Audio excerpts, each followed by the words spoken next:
জুলাই আন্দোলনের ইতিহাস সংরক্ষণ অত্যন্ত জরুরি। জর্জ অরওয়েলের একটা বিখ্যাত উক্তি আন্দোলন চলাকালীন সময় পোস্ট করেছিলাম। আজ আবার বলি, who controls the past controls the future, who controls the present controls the past. ইতিহাসের সঠিকভাবে সংরক্ষণ না করলে ভবিষ্যতের নিয়ন্ত্রণ হারিয়ে যাবে। বিভিন্ন অফিস প্রতিষ্ঠানে নিজস্ব লোক ঠকানো কিংবা লবিং জাতীয় নানা কাজের চেয়ে জুলাই আন্দোলনের ইতিহাস সংরক্ষণ দীর্ঘমেয়াদে অনেক অনেক বেশি জরুরি।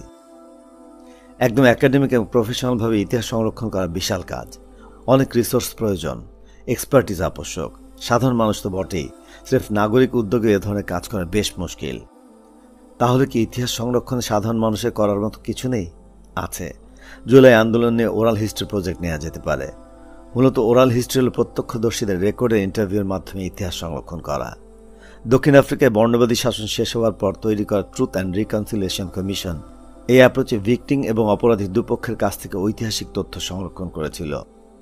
এই অ্যাপ্রোচ ব্যবহার করা হয়েছে আরও বহু জায়গায়। বাংলাদেশে আমরা মোটামুটি সহজে এমন উদ্যোগ নিতে পারি। জুলাই আন্দোলনে ওরাল হিস্ট্রি প্রজেক্টের জন্য নিচের কাজগুলো করা যেতে পারে। 1.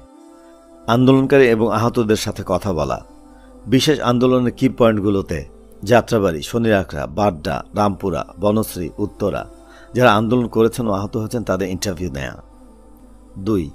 নিহতদের বন্ধু, পরিবার এবং তাদের সাথে যারা রাস্তায় ছিল তাদের ইন্টারভিউ নেওয়া। আহত ও নিহতরা কেন আন্দোলনে গিয়েছিলেন, কি চেয়েছিলেন তা জিজ্ঞেস করা। 3. ডাক্তার, নার্স, ডোম, অ্যাম্বুলেন্স চালক, রিক্সাওয়ালাদের ইন্টারভিউ। 4. 16 জুলাই থেকে 6 আগস্ট পর্যন্ত হাসপাতাল, মর্গ ও কবরস্থানের রেকর্ড সংগ্রহ করা। 5. আন্দোলনের কি পয়েন্টগুলোর সাধারণ ব্যবসায়ী, দোকানদারদের সাথে কথা বলা। রাস্তা ও বস্তির ছিন্নমূল মানুষদের সাক্ষাৎকার নেয়া। 6. আন্দোলনে অংশ নেওয়া বিভিন্ন বিশ্ববিদ্যালয়ের শিক্ষার্থী ও শিক্ষকদের সাথে কথা বলা।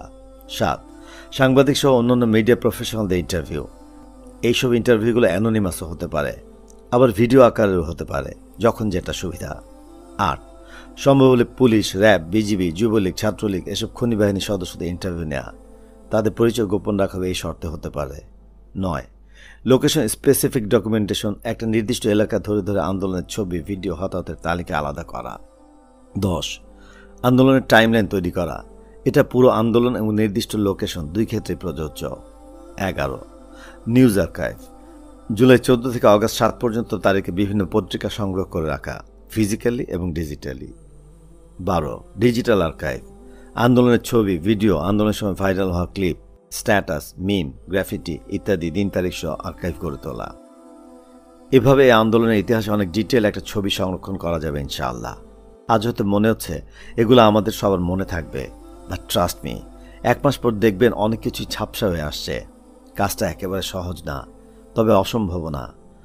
মনে করুন মিরপুর 10-এ আন্দোলনে অংশ নেওয়া 25 জন যদি টিম বানিয়ে শুধু একটা লোকেশনে ইন্টারভিউ এবং ইনফরমেশনগুলো কালেক্ট করার চেষ্টা করে, তাহলে বেশ ভালো একটা ফলাফল পাওয়া যাবে ইনশাআল্লাহ। এক্ষেত্রে উদ্যোগ নেওয়া, কাজের জন্য সম্ভাবনা কিছু লোক খুঁজে বের করা, সেমি স্ট্রাকচার ইন্টারভিউয়ের জন্য বেসিক কিছু প্রশ্নের তালিকা এবং অল্প স্বল্প কিছু ফান্ডিং জেনারেট করতে পারলে ইনশাআল্লাহ প্রজেক্ট চালু করে দেওয়া যাবে। আমার বিশ্বাস, যদি আন্তরিকভাবে কাজ করার লোক থাকে তাহলে অনেকে এ ধরনের প্রজেক্টে ফান্ড দিয়েও সাহায্য করবেন।